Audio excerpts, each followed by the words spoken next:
I'm Tashan Elliott, owner of Click Visuals and co-owner of Illimitable Spaces here in Birmingham, UK. Welcome to my studio.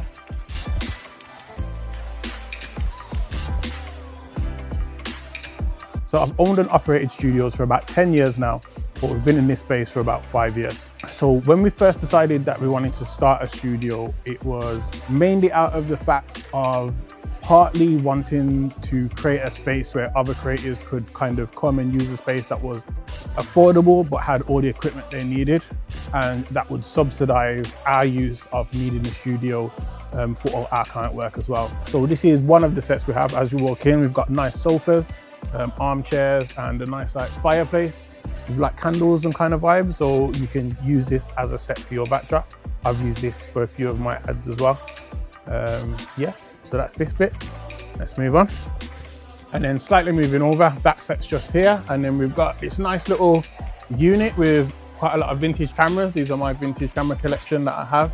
I have my more important ones in my office that you'll see in a bit, but these are a few of the nice ones. I really like this one.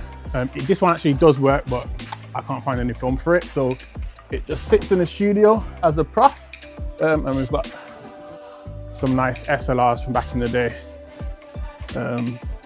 Nice props in the background for whatever you might want to use it for. Bit of ambient lighting. Again, a plant and a lamp. So people can use bits like this to kind of build sets and backdrops around the room. Everything's movable. So over here, this is another nice little bit with like a coffee table and just a few extra chairs and props. We're gonna do something with this soon to give like another set. At the moment, it's got just like a nice mirror. Like a lot of people like to take selfies on it with a few curtains, a few extra props, these circle boards. And yeah, this is just an extra bit, which is not doing a huge amount at the moment. But soon we're going to have a few more chairs in here. So I think this is going next, and we're going to replace it with a few chairs for podcasts, because sometimes you have people doing podcasts in here as well. And then over here in the alcove kind of area, we've got all the backdrops and lighting equipment. This is obviously like the bread and butter of a photography studio. A lot of people want to use the white backdrops, seamless backdrops for a lot of their fashion shoots, family shoots, that kind of thing that they do. So we've got all the equipment you need. We've got about 4 video lights if you want to do video. We've got 4 strobes if you want to do strobes, using flashes. And then yeah, over here we've got extra stuff, soft boxes, octa boxes, extra lights, tripods and light stands, and a fan. So anything you need in a professional setting to create the work you're trying to create, everything's here ready for you to use. Over in the back corner here, we've got an array of different backdrops, from green screen, red, browns, greens, blues, aquas, grays, and obviously the white one, which is like, a lot of people use white. I think these days running a photography studio, it's, I think the market's kind of moved on a bit. So it's not just about this area here with backdrops and lights. A lot of people now want the aesthetic stuff. So as you're seeing, we've got the set over there. Extra sofas, extra chairs, that kind of thing. So people can kind of build something unique using what we've got here, and then everything can be moved over to the backdrop if you wanted a plain backdrop, or on that wall, which is kind of like a something wash kind of effect.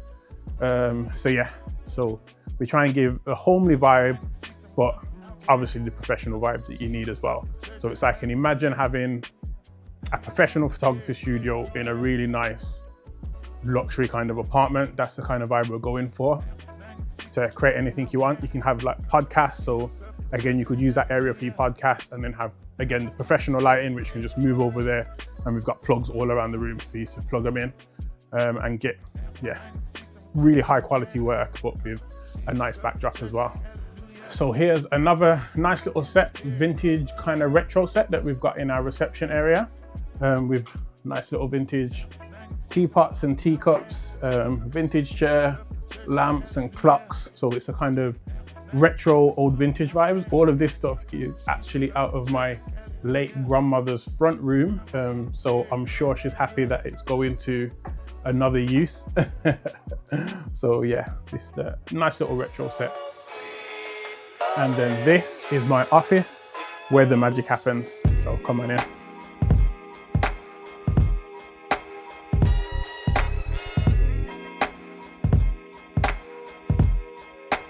So this is my cozy but very nice office. This is where I spend a lot of my time. Obviously I'm here during studio hires and I do all my editing and other work right here.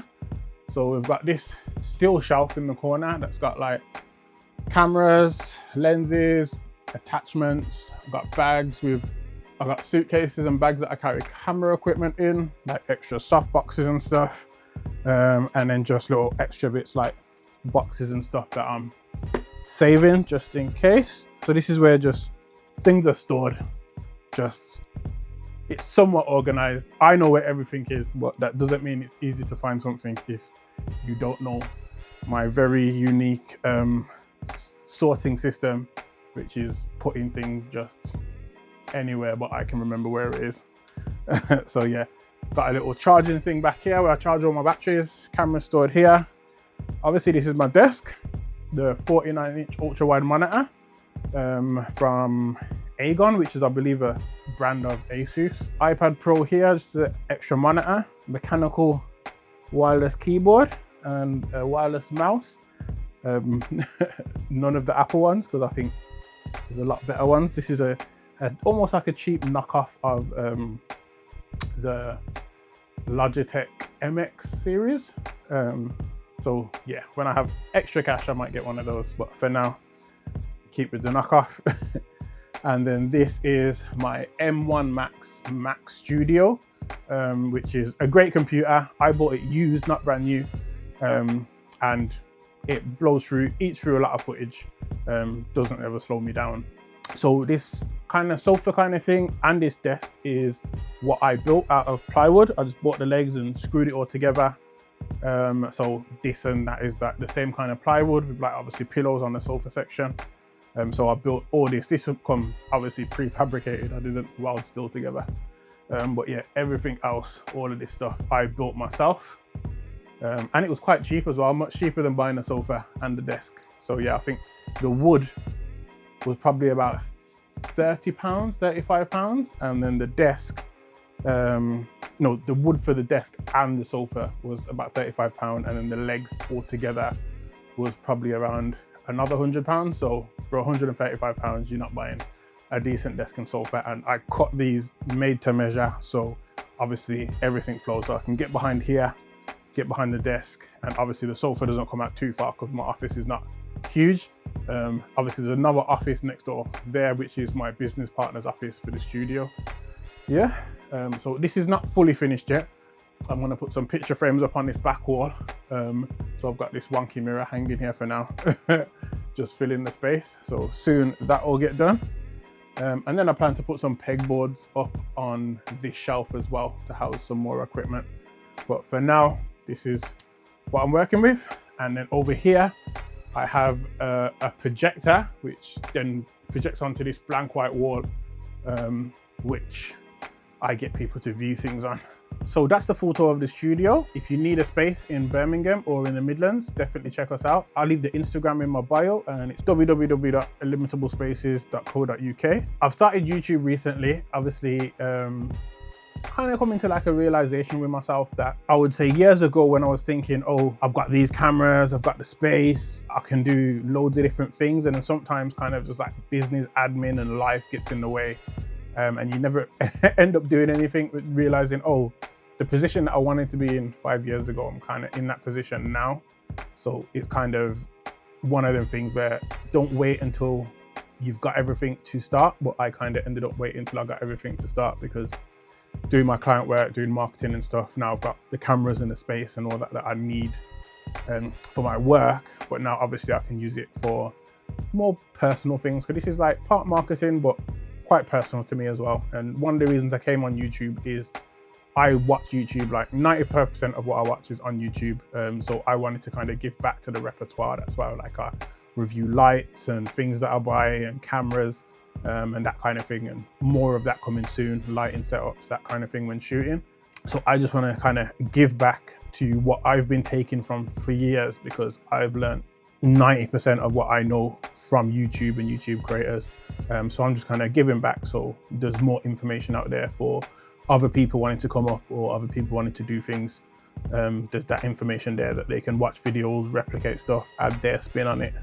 and kind of create their style and do kind of what you love, because a lot of people that are into photography and videoing, it is a passion as well as a job. So it's definitely one of the most fun things you can do. I enjoy what I'm doing thoroughly, and I'm hopefully going to be able to do this until and for the rest of my life, be involved in and around productions, cameras, that kind of thing, documentaries, film. So yeah, it's not cheap running a photography studio. It can be expensive, little things that you don't think of at first, like it's not just rent. Obviously you need equipment, furniture can be expensive. In the winter months, heating the studio and offices can get kind of expensive. In the summer, it's surprisingly cheap, but in the winter, them bills can start racking up.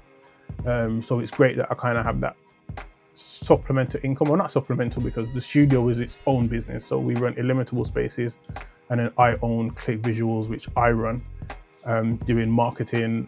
We also run Click Streaming, which I stream events. So I do those kind of things. So I get income from Illimitable Spaces and Click Visuals and a few other things that I do. So all of it together has been able to allow me to make a living, kind of doing what I enjoy doing and what I love. Like when I have extra money and I'm thinking about equipment that I want to buy, a lot of the equipment obviously is necessary for the job, but some of the equipment is just, I love cameras, I like doing this kind of work, so I want to get this, which isn't necessarily absolutely necessary for the job at hand, but can improve the work that I'm doing. And I'm just a bit of a gearhead on a low budget, so we'll see what I get. Like I'm filming now on the A7C II, which I think is the best cameras for people starting out to get. It's a 1010 camera for all the features it's got, high quality in video and photos. So I definitely recommend that. And I've got a video coming soon on the A7C II as the best camera to get if you're starting out or at the beginning of your career, intermediary. And then I've got things like the FX2, which is a more professional camera now, which I use for a lot of my professional work now. I will see you soon, because we have got to get back to editing.